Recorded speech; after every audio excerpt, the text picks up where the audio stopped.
Welcome to the Power of Design podcast. My name is Jack Osa. I'm an architect, born and raised in Colombia, South America. Years ago, I migrated to the United States to follow my dreams. And today, I'm the founder and principal of Osa Studio, a multidisciplinary architectural design firm in Charlotte, North Carolina. In this podcast, we talk about design, business, creativity, and the inspiration we need to create an exciting and powerful built environment.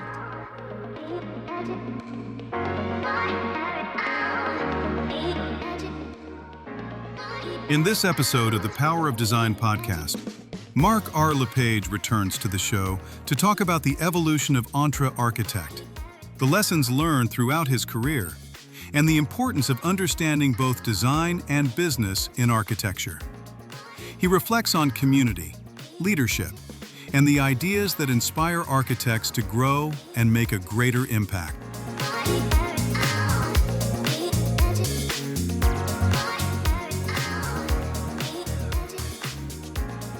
Mark, welcome back to the Power of Design podcast. How are you today? I'm doing great, Jack. Thank you. Thanks for having me. Yeah, so I checked last time we did it virtual. Right. The first time it was 2020, so 5 years ago. Yeah, we were all locked in our houses at that point. That's right. We were young and locked. So I'm very excited to have you over today. Most of my podcasts, I would say 99%, I do it face-to-face, in person. I focus on my local community. And now that you're part of our community, Yeah. I'm excited to have you. I know about you since probably 2005, I think. So I used to still listen to your podcast from the beginning. So just want to catch up, see how things are doing, learn about your projects, and just talk about architecture, which is our favorite subject. Yeah. Yeah. This is, we were just talking about how much everything has grown around here since the last time I've, come to visit you. Yep. But since the last time we talked, so much has changed. It's Yes. really been quite a change, in our neighborhood and our city here. But lots have changed, with our businesses as well. Sure. So why don't we start, Mark, with a recap of maybe our first episode for people who maybe didn't listen to it, just to understand a little bit of who you are. Yeah. Where do you come from, and what are you doing today? Yeah. Well, I am MarkRLePage. I go by MarkRLePage.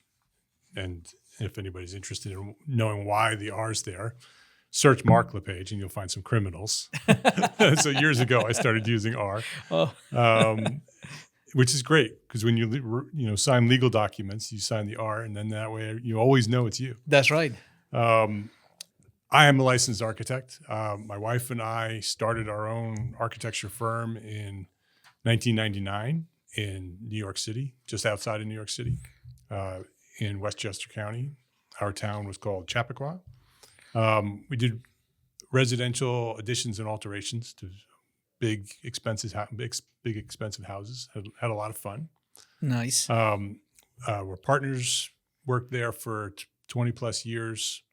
In 2019, I moved to Charlotte and have been here since then. My wife was in charge of the design side of the business, and I was in charge of the business side of the business. And what has grown into my company and my brand and the community of small firm architects is called EntreArchitect. Okay. It's short for EntrepreneurArchitect. And it grew out of a personal blog that I started writing in the mid-2000s. You remember the date? 2006, I think, was when I launched the first blog. I started a blog for the business called Living Well in Westchester. And so that was intended to attract an audience of my clients. What made you do that? I was very interested in marketing and technology, and blogging was very, very early at that time. There were certainly no architect blogs at the time in our region, and very few anywhere. And I learned about blogging and said, hey, I'm going to try this and see how it works. And it worked really well. People started finding us through the blog. People were listening to the blog, would listen to my voice. They would come and contact us to see if we would be a good fit for them. I'd ring the doorbell and they would, greet me like an old friend. Yeah. Because they had been listening to me. Right. They feel that they know you. Yeah. And it was all local news. It's similar to your show here. Sure. It was local people that I would interview. And most of it was me solo, talking about architecture and business and architecture. And that inspired a second podcast around 2007, I think, called EntrePreneur-Architect. And I started that blog just to document my findings on the internet. It wasn't really intended to grow into anything. It was a place for me. The other blog was for my audience, my clients. EntrePreneur-Architect was for me. It was just a place where, I would find an article on the internet or a website that I liked or a resource, and I would post it in there. I'd post a link and write a little bit of thing about it. But because it was public, it found an audience. Mm-hmm. Our other architects were looking for information about business and architecture. Yes. And they found EntrePreneur-Architect blog. Yeah. And in that blog formed a community. Every time I posted something, people would comment. It was before social media. There was no social media. And so the EntreArchitect community, which is still today what we call our community, formed in those comments. Every day I would post, or I think once a week I typically posted. And then the same people would show up and they would comment and they would have conversations among one another. And many of the people who commented in that original blog are the same people who are part of our community today. Wow. I'm sure I was one of the first people finding that blog, and I don't know how. Like, I remember where I was working when I found it, because I remember looking at and reading it. I was like, oh, this is interesting. Like, somebody's talking. I never participated. I was just an passive audience. Yep. But I remember that. That was very interesting. And I didn't know it was so unique. I thought there was, maybe many others. And I was just thinking that I just found one. Yeah. Well, that's probably why you found me. Right. Yeah. There wasn't a lot. There wasn't a lot of architecture blogs at the time. It was because it was very early in blogging. But there wasn't a lot of talk about business in architecture at that time and before that. Even the AIA, when you go to the AIA conference, there was no mention of business at all. There was nothing in the expo for business. It just wasn't. We just didn't talk about business. Mm-hmm. In fact, when I first started, I would write articles about money and about fees, and I would get well-meaning, old timers posting in the comments saying, "Hey, you're not allowed to talk about money. It's against the rules." Yes. And I'm like, "No, it's not against the rules. That's right. You can talk about money all you want. Yeah. The rules are AIA rules, and there's specific rules for what AIA has determined is okay when there's a group of members joining as the AIA. There are some rules that limit the what you can discuss as an AIA. Yeah. Group. But outside of that, architects can share all they want about money and business and the things they do. And that's one of the things that I wrote about a lot once I realized that there was that misunderstanding in order to try to change that understanding. Because, I started doing that research and writing that blog because I needed to help my business. I needed to learn the things I needed to learn. And I realized that other architects were feeling the same way. Mm-hmm. Other architects were struggling in business. And that's actually what happened. That's the over the years of writing that blog, the community kept saying, "Hey, you should turn this into something more. You should turn this into something bigger, something that's more of a resource other than just a blog." And so that's actually how EntreArchitect was born after years and years of procrastination. Yes. I finally, I saw on the calendar that the date, December 12th, 2012 was coming up. And I thought that was fun, 12-12-12. Right. And so in November of 2012, I wrote a blog post saying in December on 12-12-12, I'm going to launch my 12-12-12 project. And I wasn't telling anybody what it was. Yes. But how I defined my 12-12-12 project was that it was going to be something that would change my life and hopefully change the lives of others. And that's how I defined it. And I encouraged readers to have their own 12-12-12 project. Nice. And so on December 12th, 2012, at 12:12 p.m., just for fun, I launched EntreArchitect.com Yeah. as a resource. So it was not just a blog anymore. It was a resource intended to be a platform for small firm architects to learn business. Yeah.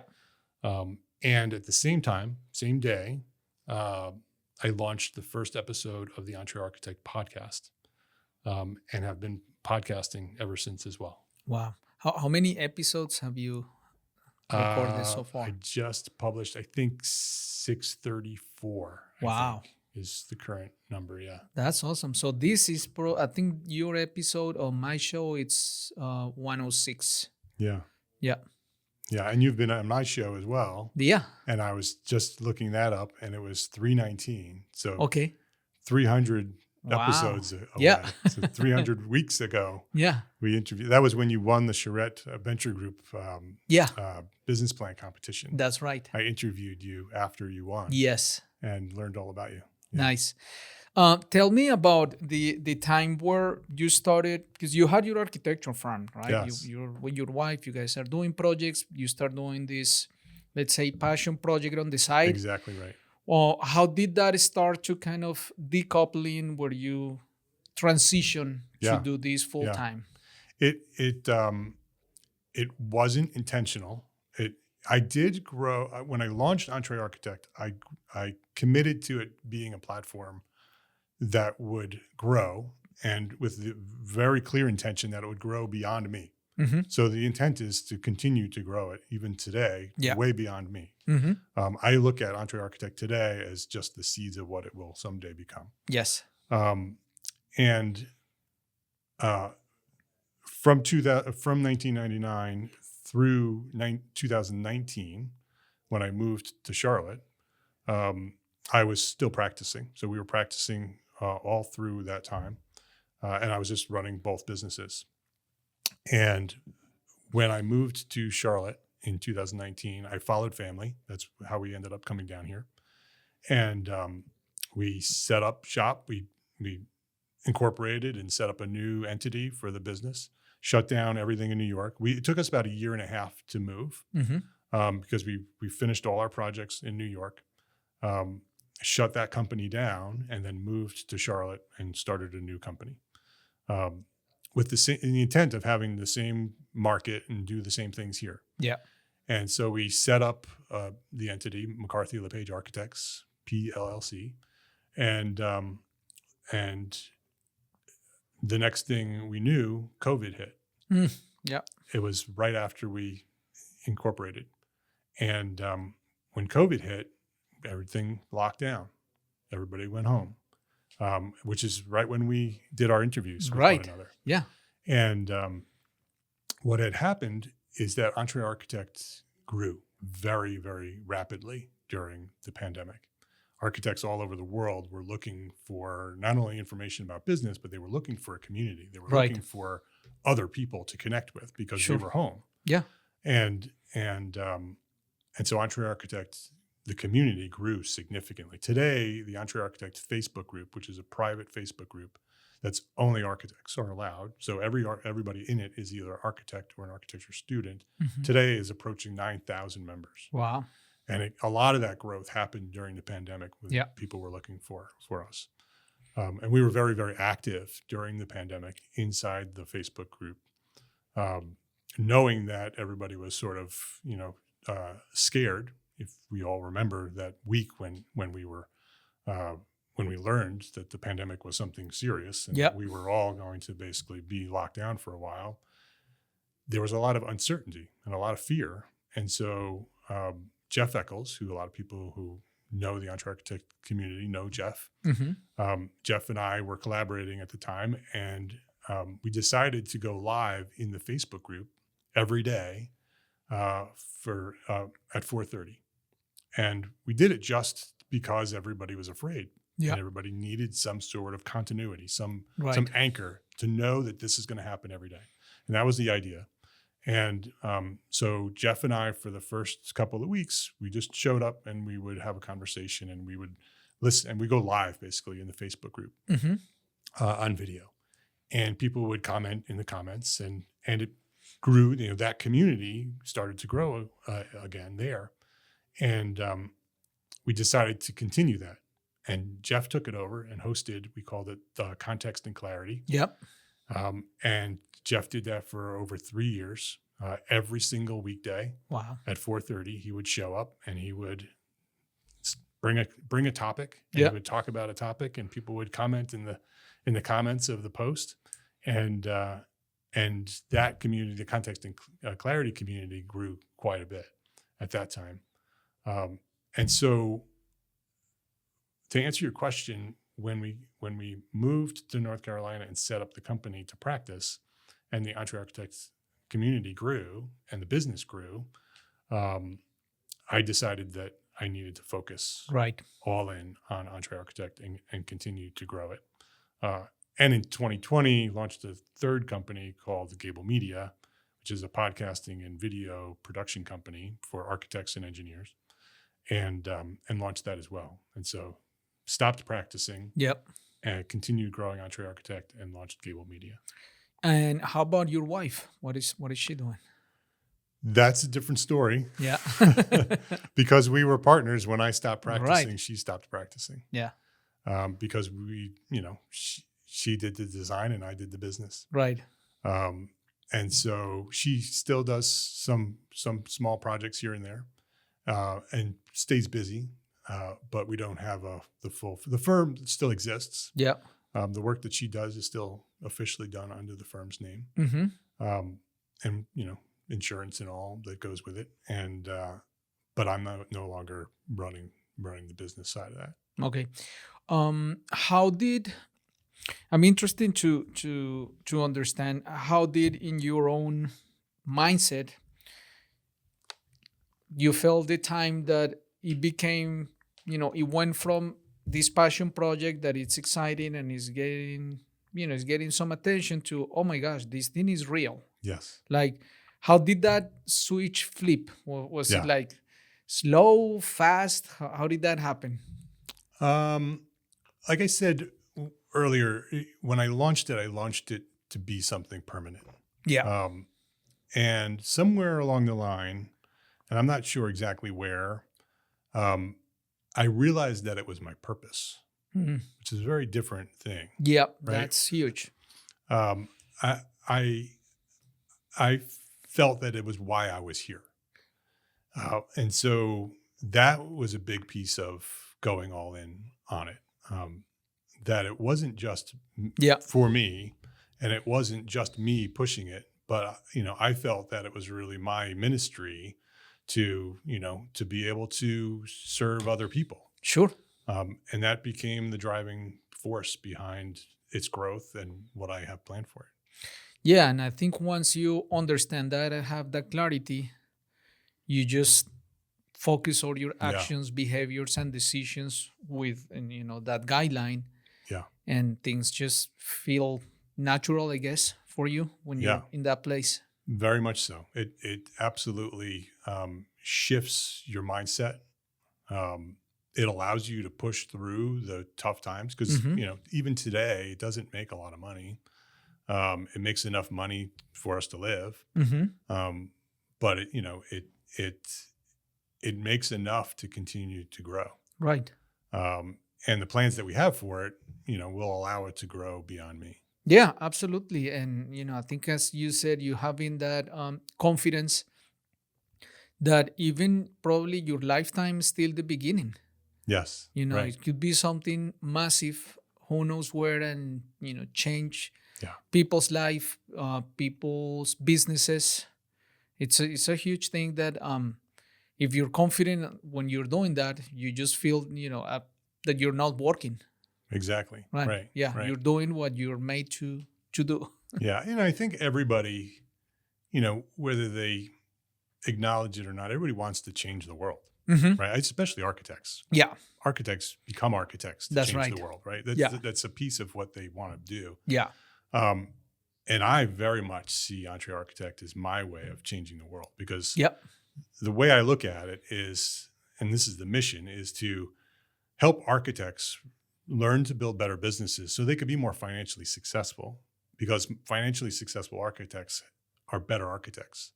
When they don't have to worry about where the money's coming in or how the money's coming in, and they have the right ideal client and they have the right marketing and the right sales systems, everything is much easier, and they can focus more time and more energy and more effort on designing great architecture. Mm-hmm.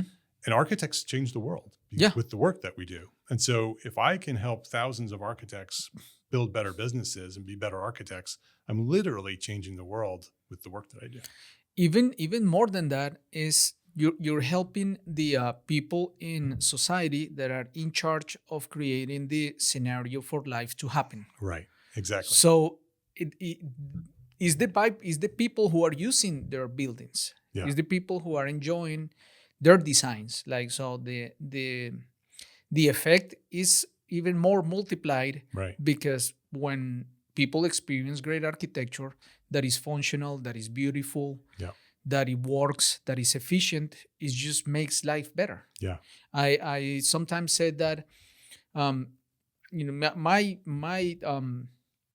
tagline is always the power of design. I love that phrase. That's why Yeah. I call the podcast the power of design. And I think the power of design enhances our experience of life. We're here in the world and we're in space. Yeah. Right? And there is no architecture, just nature. All right. We need to give it shape and forms, and we need to accommodate these spaces for a specific function, because everybody's using it. We all spend our times most of our lives inside architecture, homes, right, schools, hospitals, offices. So I think it's amazing, because I think it's way more than that. You're helping the Yeah. makers of the world make a better world for others. Right. I agree. Yeah. Yeah. Yeah. It's Cool. a pretty powerful mission. Oh yeah, absolutely. And when you realize, or you feel at least, that it becomes your purpose, it's a very strong driving force to Yes. continue. Yeah. So before we talk about your business, because I want to learn everything about it today, what your business is today, I want to talk about architects, right? And why do they need help? Yeah. From my point of view, I think I'm being one of them. I see our architecture, when we're developing architecture, we tend to be very passionate about it. Right. Most of architects are very passionate. Yeah. I don't know why, but we really care. Like, we really care. And I feel that to create architecture, you need, your passion, and you need also technical understanding, right? It's your emotions, and it's also your intellect. It's your heart and your mind to do it. And sometimes our mind, our passion or emotion overwhelms other sides. Yes. That's why I think maybe most architects, they're not very savvy in the business side, or they lack they don't know how to sell. They're this more business, technical, and strategic thinking side, Yeah. that the emotional side kind of overwhelms that. And I have heard many times, which I don't agree with, when people say, "Oh, you're an architect. Oh my goodness, you guys work long hours. You don't make any money." And I'm like, no, it doesn't have to be like that. Right. Exactly. Or there is always this, "Oh no, if you're an architect, you're working really hard." You don't have to. But are all these assumptions that are common in society that people just accept, and you come in the profession and people tell you that, so you're like, okay, that's how I do it. Yeah. So what do you think is the common profile of small firm architect? Because maybe big firms don't have that problem, because you focus in small firm architects. Why do you think we lack that side? Yeah. I think that large firms don't have that problem because they have people who are running the business. What happens is that, you're right, architects are very passionate people. They most of them are very creative, right? They want to do the art of architecture. They go to architecture school and they are taught design and all the technical pieces of becoming an architect. And they come out of architecture school, and many architects want to have their own business, right? That's their dream, right? They go to architecture school and they want to launch their own firm, but they're never taught business, right? Most businesses that start understand the fundamentals of business. They know how businesses work, Right. right? They either went to business school or they went and got training as for business, and then they start their firms or their businesses. Architects typically don't do that. They come out of architecture school and they launch their firm, or they go work for somebody else and they learn what they need to learn, and then they launch their firm, which is typically the process. Yeah. And they launch it with no understanding of business. And I think that it's no longer an excuse to not understand business, right? That if they are struggling, if they're finding that the creative side is overwhelming the business side, that's a choice. Yeah. They have made a choice to not learn business, to not do the things they need to do to be more successful. Right. And it's not hard to learn it, right? You don't have to go and get an MBA. You need to understand the fundamentals. You need to understand the different components of business. And that's what we try to teach at EntreArchitect. But I think that's the problem is that architecture schools don't teach architecture business. Yeah. Architects typically don't do it on their own. And so therefore, traditionally, architects have been in this position where they struggle.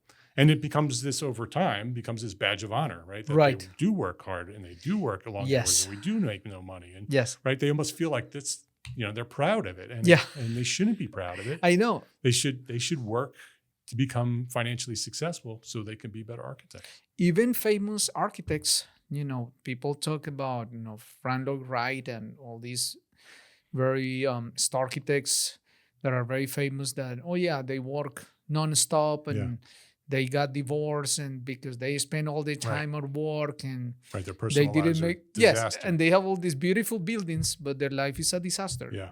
That's not right. That's not success. Yeah. And certainly not the way most people want to live. Yeah. So tell me about EntreArchitect today. What is the business? Who are the members? Who are the clients? And what's the vision for the future? Yeah.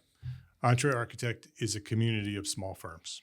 I mentioned the Facebook group earlier. That's a free group that people can join. They can request membership. And if you're an architect or a student of architecture, you can join that. The main piece of the business is a community we call EntreArchitect Network. And that's a membership. And so you join a membership. You can join free and you can have access to the community within that membership. But the real value comes at the pro level. And so there's pro level and there's mastermind groups.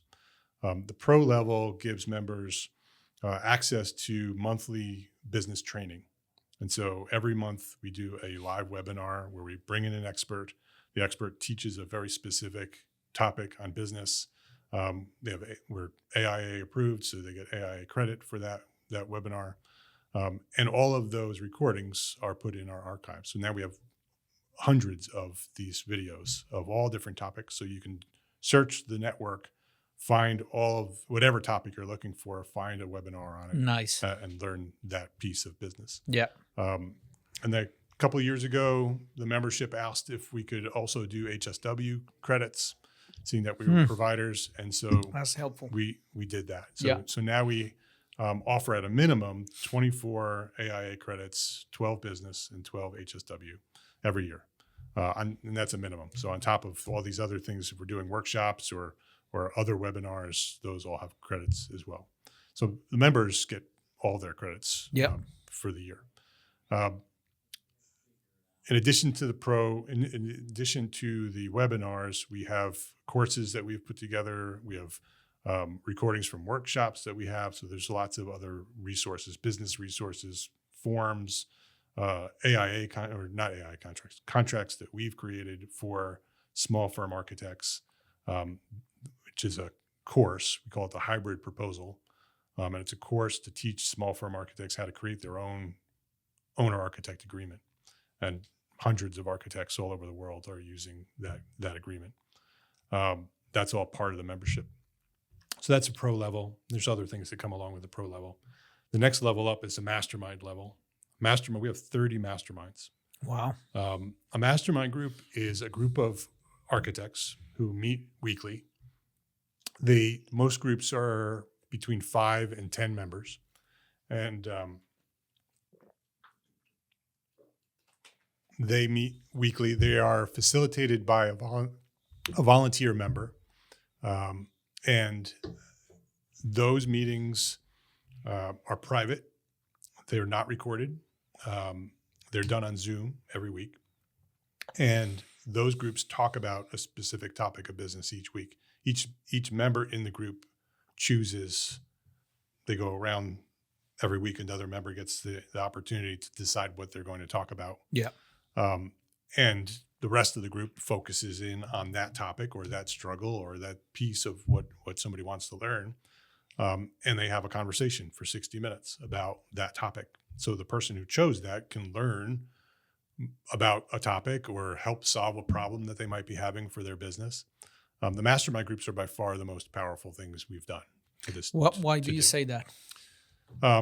Because they're private, they become advisory groups. Mm-hmm. And so the members of those groups can they also have private channels. So in between those weekly meetings, they have a private place where they can, communicate with one another. And so they could ask questions that they won't ask anywhere else. Right. They can share things that are going on in their lives, whether it's personal or business, that they may not share with anybody, but they share with this group because it's private. And because over time you build a bond with them and they become your friends. Mm-hmm.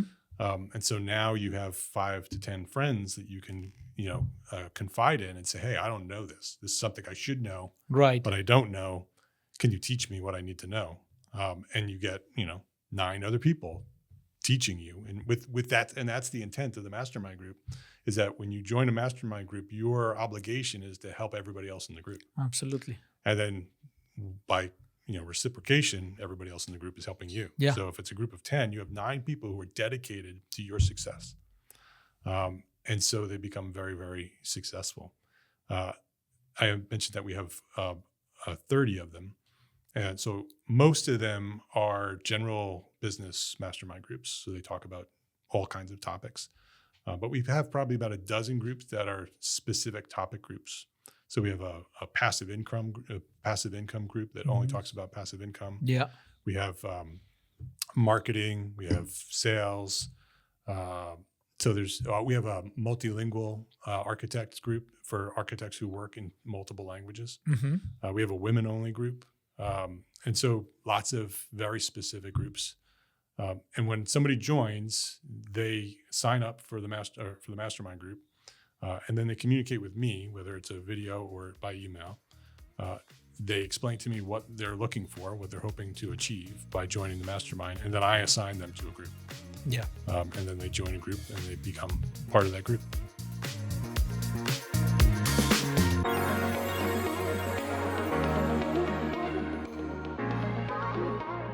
The Power of Design podcast is brought to you by OSA Studio, a multidisciplinary design firm focused on creating impactful experiences through the power of design.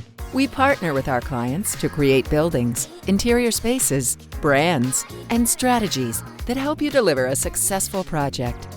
As a minority-owned firm, we are committed to building a diverse platform of curious and driven design professionals so we can together pursue our full potential. For more information, please visit us at www.osastudio.com.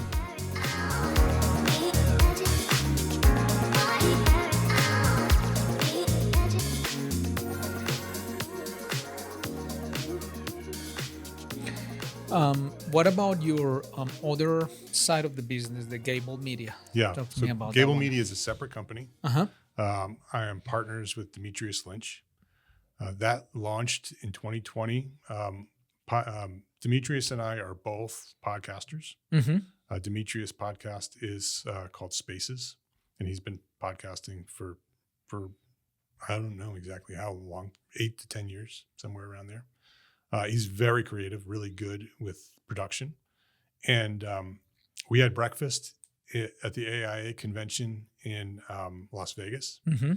And during that conversation, we said, hey, we should start a business. Yeah. We should do this for real. The way that happened is that Jeff Eccles, who I mentioned earlier about context and clarity, we wanted to start a new podcast for branding. Jeff is a branding and marketing expert. Yeah. And so we asked Jeff to come up with an idea for a podcast that would be Jeff's podcast that he would host. And I introduced Jeff to Demetrius, who was really good at production. Yeah. And I put those two guys together and I said, go build a podcast. Yeah. And they created the Build Your Brand podcast, Wow. which we have one season of. And the show was the story of Southwest Airlines. Okay. And so the concept of the show was to tell the story of big brands that we all know, the lessons that we can learn from those big brands and how we can apply them as architects. So Jeff would tell the story of how Southwest started and what they do today to be successful. And at the end of every episode, he would share, well, here's how you can apply it to your firm. Yeah. And so that became really successful, that podcast. And after that podcast, we had breakfast in Vegas and said, hey, this is really, successful. One of the problems that architects have is that we're not very good at telling our own stories. Yep. It's one of the reasons why the world doesn't know what we do, why they don't value, right? That's right. That architects very often complain that their clients don't value them, that they can't get the fees that they really deserve, that people don't understand what we do, right? The HGTV Yes. has sort of educated them on what we do, or they think that we just draw pictures. But that's because architects don't tell their stories. They don't share what they do. Many architects feel that it's the obligation of the AIA or others to do that, and that's not the obligation of the Right. AIA. AIA does do that sometimes, but that's not their role, in my opinion. Their role is advocacy, and so my feeling it is the responsibility of every independent architect to share their story in the medium that they feel best in doing that. Right, write a blog. Or do social media, have a TikTok channel, do YouTube channels, do a podcast, whatever it takes, share your story on a regular, consistent basis. Yes. And if thousands and thousands of us do that, that will change. Right. The world will learn through our stories on what we do, and we will become more valuable. We will become more in demand because people will understand, oh, that's what architects do. We need architects in our world. Yeah. And so that's the mission of Gable Media, is to help architects and engineers in construction to tell our stories, to be able to, and we started with podcasts because that's where our focus was. But now we do YouTube channels and someday we might do digital print and books and those things. That's awesome. That mission of helping society understand what architects do, it's important because I've been many times I've been in places where you meet someone, hey, you're an architect, oh, that's cool, so you design the structure, no, that's the structural engineer, also you pick the lights, no, that's the electrical engineer, also you do the plumbing, no, that's the plumbing engineer, and the people don't understand, right? That's like, right after they say, I always wanted to be an architect. Or they think you're a builder or a contractor, oh, so you can build my house, no, we don't build. And it's this misconception, right? And it's a misconception, and as you said, everybody wants to be it, but they don't know what it is. Right. Yes. It's very interesting, and I know that we always complain, architects, because we're licensed professionals. We pay professional liability insurance, so we are like attorneys. Doctors, other licensed professionals that they're very respected. You go to the doctor, they send you a bill, you don't question, you just pay. Right. But for some reason, architects, everybody's gonna question. Why? Because they don't understand it. Right. Because they don't know what you do. Yeah. So. And we don't understand business. That's right. So we don't charge them what they should be charged. Right. It's just communication. It's how do you explain the value that you're bringing, and how do you help them receive that message that the value is there, so you can be compensated accordingly. Right. Yeah, that's awesome. So talking about podcasting, I know you've been podcasting for a long time, and I'll just share a little bit of my podcasting journey, because I always tell people that I've done with your episode 106 episodes. And if nobody ever listened to any of my podcasts, like, I don't really care. The amazing value that I get from the guest, Right. 106 smart people talking about their lives, talking about their businesses, sharing with me, it adds so much value to my life that it just makes me a better person. And I consider myself an introvert. So for me, podcasting, it's easy because it's one-on-one. Yeah. I get to understand the other person. And after doing it for so long, I can really tell how I am a different person today than who I was, when I started. Yeah. I used to be more prescriptive, organized. I will give you the questions. As you were talking, I'm thinking about the next question and I'm not paying attention.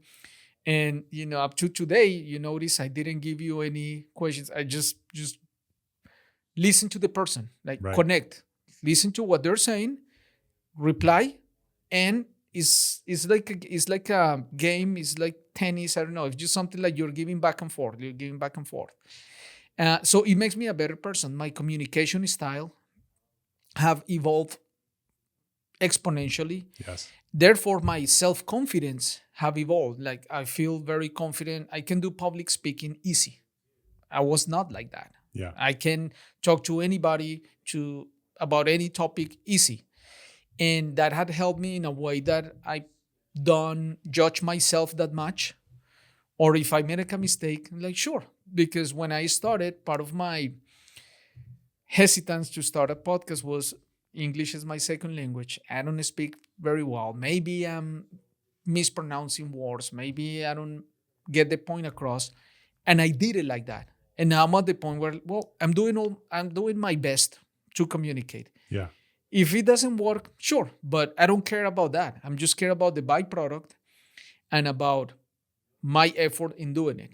And the other thing that I realized that I never thought was going to be that important is when I bring somebody to the show, one, people feel seen and valued. They're like, oh, you care about me, about what I do? I'm like, yeah. And it's about them. It's not about me. I'm adding value to them. And I feel that that's so critical today because I'm giving people something that is very scarce today, which is attention, right? We live in a world, with technology, social media, that our attention span is Right. so slow and we're just going at, so fast. But when you give someone attention, it's like you're adding value to them. Yeah. And when you add value to somebody, what do you think the other person is going to do at some point? They want to return it. It's just basic human behavior. Right. They want to give it back. They give it back in any way. Referrals, projects, it doesn't matter. A lot of people ask me about, are you making money out of the podcast? And I don't check my stats too much. I'm not trying to monetize or sell things because the value that I get is so big that I'm already living it. Yeah.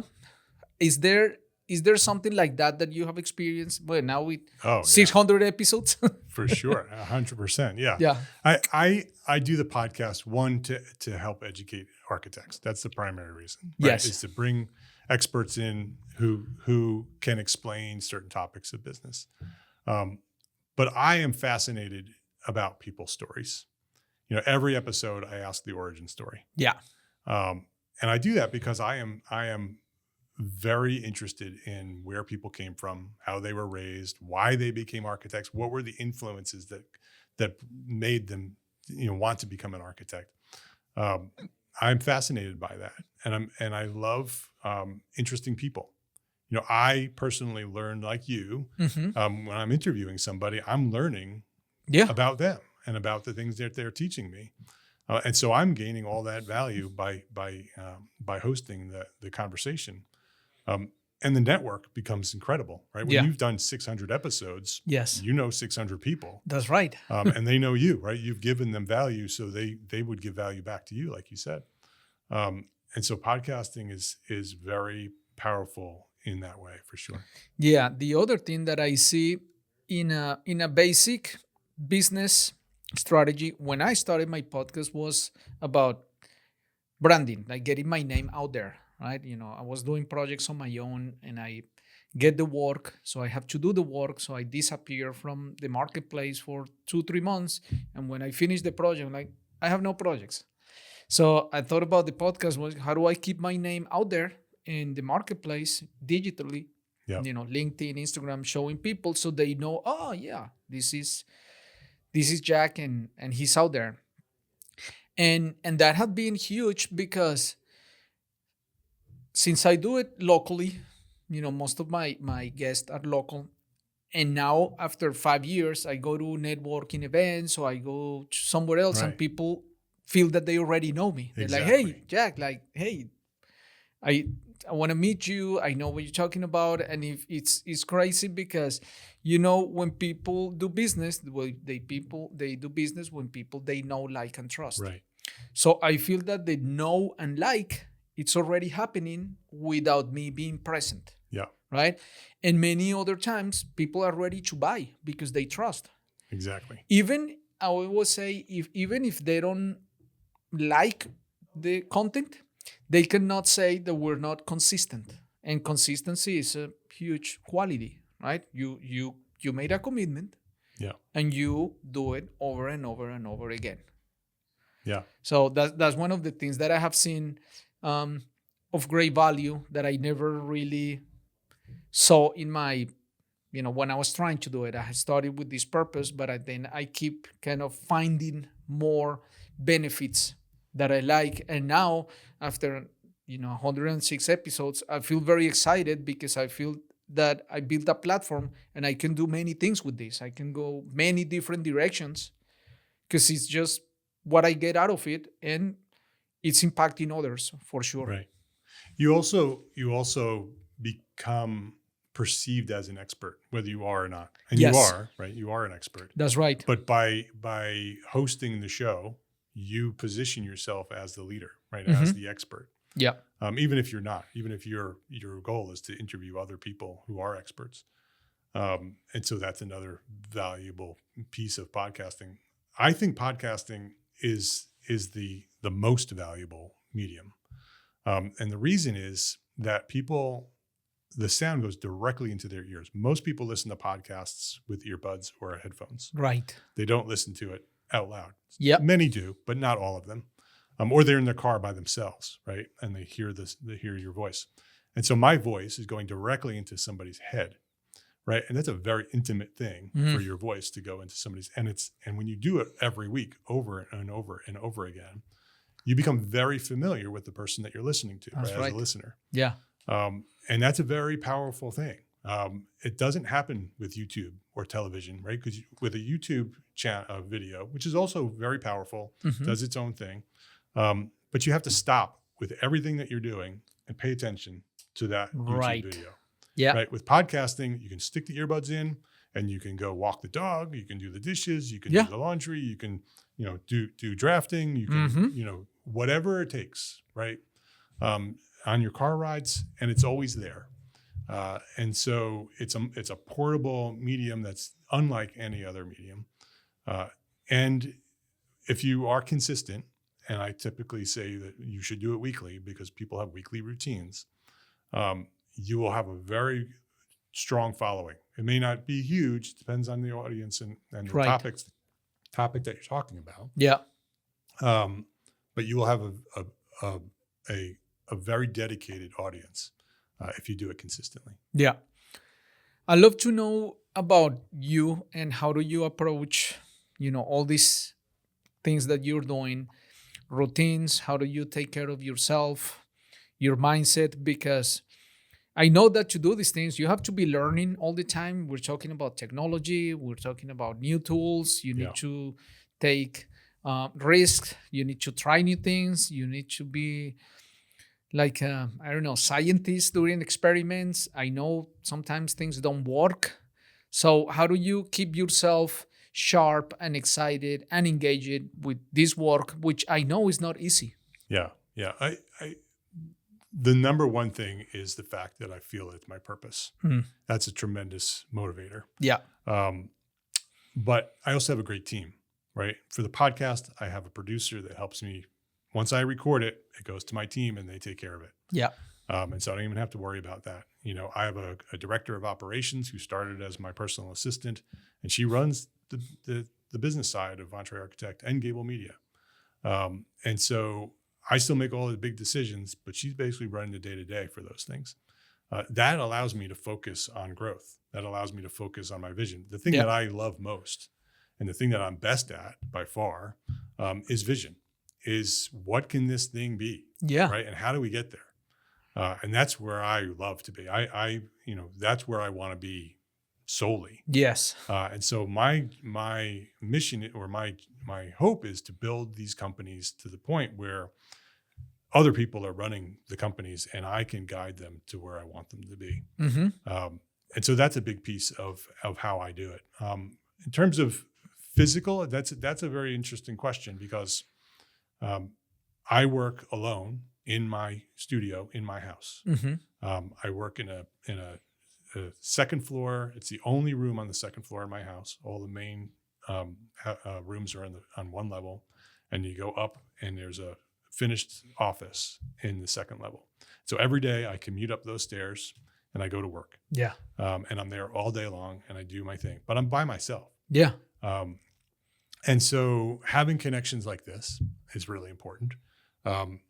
Having Zoom and having those video connections every day to be able to talk to people. I have weekly meetings with specific people in order to make sure that I connect with other people. I also, in May, started working out. I've always worked out. I've worked out since I was a teen. But in the last 20 years, I've just called it in. Mm-hmm. Right? I have an erg rower in my house, and every day I would go in and I'd row a little bit. And my wife and I would walk a couple, probably 3 or 4 times a week. We'd walk around the block for a couple miles. Yeah. And I always sort of said, that's my exercise. Sure. But now I'm 55. Yeah. And I'm starting to feel, the results of being 55 and not really focusing on your health. Yeah. And so in May, I joined a gym, and now I go 3 times a week, and I have coaches who tell me what to do, and I go do it. And I'm doing cardio, and I'm lifting weights, and that's a tremendous change. It is not only physical, and it's helping me my health, but a huge mental boost. It really has, significantly changed my confidence and my drive, and has given me the energy to continue growing. Because that's the thing that I'm really worried about, is that will I be able to continue to do what I need to do to get to where I want to go? Right. If I get sick, I can't do that. Oh yeah. And that was a realization. So since May, that's what I've been focused on my health pretty seriously. Yeah, it's incredible how that works. And I was telling my son not too long ago, because he's 17 and he's very active. Like he goes to the gym, like it's pretty strong. Explaining to him how, sure, there is a physical byproduct, which is, you look better, you're strong, but the mental side, it's even better. Because you're moving your body, your blood is pumping and it's going through your brain, and it gives you more clarity. It's incredible how much of mental strength is just by using your body and just moving it. Yeah, yeah, and having not doing it properly all those years, I realized that the thing that will motivate you to continue is consistency. Yeah. Commit to a specific schedule, get into a routine, just like the podcast, 630 episodes. It's because I committed to just doing it every week. Yeah. I'm just going to do this every week. It's going to be part of what I do. Yeah. That's how I look at this gym now. This is not just something I'm just starting to do, and it is forever. I'm going to do this for the rest of my life. I'm going to go to the gym 3 times a week at a minimum, and I'm going to do what the coaches tell me to do. Mm-hmm. And it's just now part of who I am and what I do. Yeah. What about, tell me about your team. How did you connect with them, and how do you found them? Because I know that having a good team is not easy. Finding the people, make sure they're doing what they're good at and they like it. Yeah. And that, you're helping them become what they want really to be. Yeah. Well, at Gable Media, I'm partners with Demetrius, and so he's chief creative officer. So he takes care of all of the content. Yeah. I run the business there and the vision. I'm the CEO. And so Dawn Porta is my director of operations at Gable Media and EntreArchitect, and she runs all of the nitty gritty business stuff. At Gable Media, we have a whole team of editors and producers and coordinators, and so it's a full media company over there. Yeah. And that's great. I love having a team. Everybody's got their roles. They do a great job. And our editors are all from TV and radio, and so they're top level producers. At EntreArchitect, it's me and Dawn and Sarah, who has been my podcast producer since 2015. And I found Sarah through my partnership with Charette Venture Group, which is the business plan competition. Yeah. I was Charette Venture Group's first investment. Oh, wow. When they first launched CVG, which now is Avet, I think that's it's right. called. Yeah, I saw that. They just rebranded. Yeah. The founder and the president, who then became the CEO today, approached me to help them with their business plan competitions. And so I was on the jury for all of the business plan competitions. Mm-hmm. In that relationship, they explained to me their model was to invest in architecture firms and help them grow and benefit from that growth. And so they offered me that opportunity at EntreArchitect, which was not an architecture firm, sort of as a trial for both of us, right? So they would invest in me, help me grow. They helped build the brand, the logo and the website. Yeah. That all came through Charette Venture Group. And Sarah also came through Charette Venture Group. She helped me with the podcast. Yeah. And through time, I ended up hiring her, and she now has been running the podcast for years. Yeah. I have an editor as well there now too. So we have an editor and a producer at EntreArchitect podcast. And Sarah also was a coordinator at Gable Media. And so she does that. I found Dawn. I hired her as my personal assistant. I had interviewed Mike Michalowicz, the author of Profit First. That's right. Yeah. And through the interaction with his team, I was so impressed with his assistant.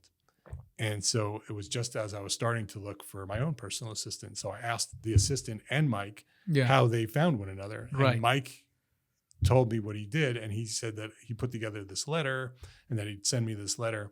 And it's this big, long, like 3-page project description or job description with all kinds of, of what it is and how much, what the company is like and what they're looking for. But in that long letter, there were questions and tasks that they asked for them to do. And so anytime somebody applied for the job, he sent them this letter and asked them to read it and complete the tasks. Yes. And he found his assistant because she was the one who did everything that was in order and how he expected it to be. And so the attention to detail was there. Yeah. And so he sent me that letter and I did the same thing. Yeah. I rewrote it and put out a call for a personal assistant.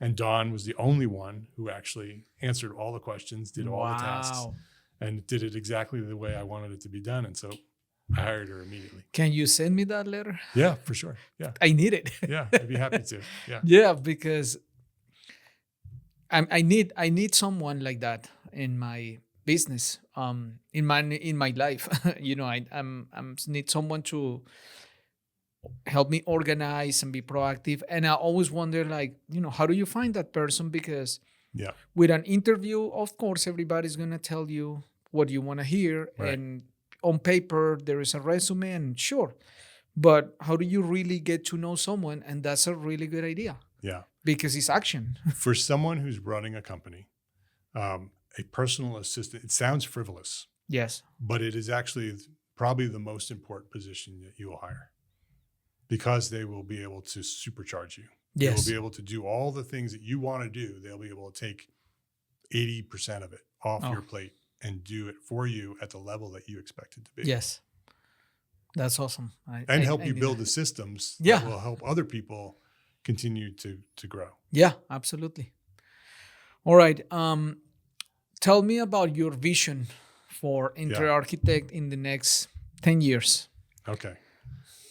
We just launched a new offering called EntreArchitect Academy. Nice. EntreArchitect Academy is a business school for architects. And so it is something that I've dreamed of forever. Mm-hmm. We talked earlier about the gap between architecture school and starting your own architecture firm, that Yes. there's no business education that we are taught. And Yeah. so EntreArchitect Academy is designed to fill that gap, Yeah. to give architects the 6 components of business to be able to run a successful architecture firm. And so that's actually, we just opened enrollment on that now. EntreArchitectAcademy.com will get you information on that.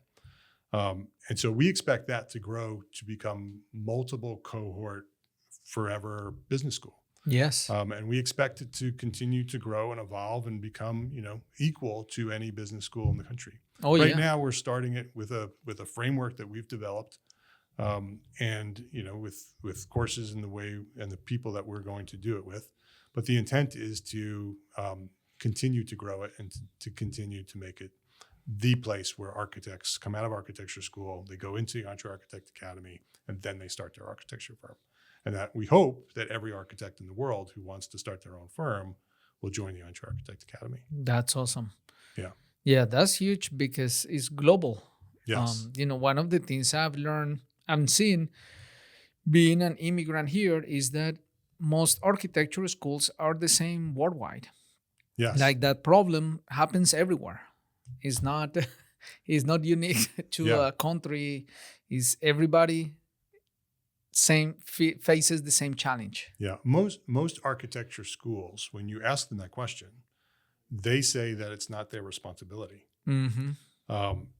Because they believe, and that's really the way the profession has been set up, that when you come out of architecture school, the intent is to go into your internship, right? Yes. Is to have an internship. And part of that internship is intended to teach you how the business works. Yes. But that doesn't often happen. Never. Right? And so you can go to an architecture firm and hopefully they will Yeah. not only teach you the architecture and the tech of architecture, but they will also teach you the business side of Yeah. it.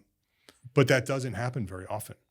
And so that's why architecture schools don't do that, because traditionally it has been set up that the apprentice system is supposed to fix that. Yeah. But it doesn't. No, it doesn't. So we're going to fill that gap. Yeah. All right, Mark, we got 1 hour. So All right. it's one of my longest podcasts, which I could go on for 2 more hours. Me too. Yeah, I love I talking know. with Yeah. you. So, well, first of all, I want to thank you for coming here. I admire you and I really respect you. When first time we met in person, to me it was like meeting this idol, because I've been listening to you forever. So The power of podcasting. that's right, and I'm very thankful for having your attention and you being here. And I know you always have a final question on your podcast that you give your guest. And I don't know how or why I arrived to my last question, but my last question to you is, do you have a question for me? Do I have a question for you? Just one. Just one. Yeah. Okay. What is your dream? Wow. It's a good question. I've asked that to many people and I never get that one. My dream might be like multiple things, but one is, so today I'm running a small architecture firm. We are 6 people.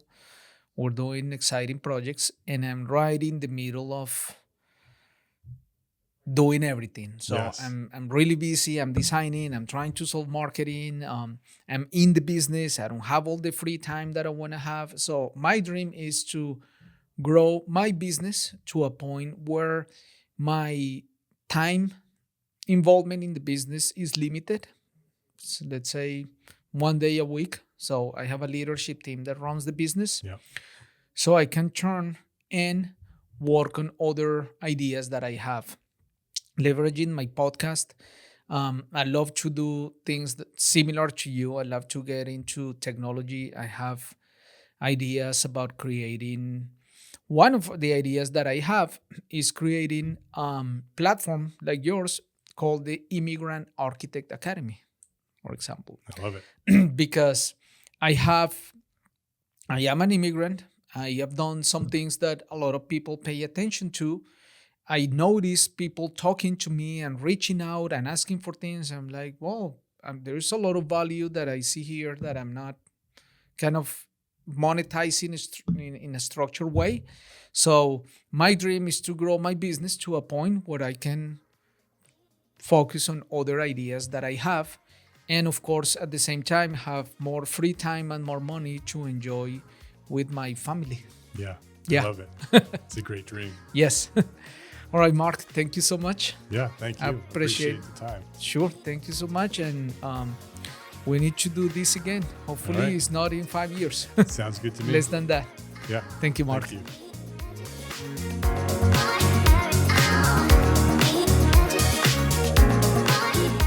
Thank you for listening to the Power of Design podcast. Please remember to subscribe, rate, and review if you like this content. And find us online at thepowerofdesignpodcast.com.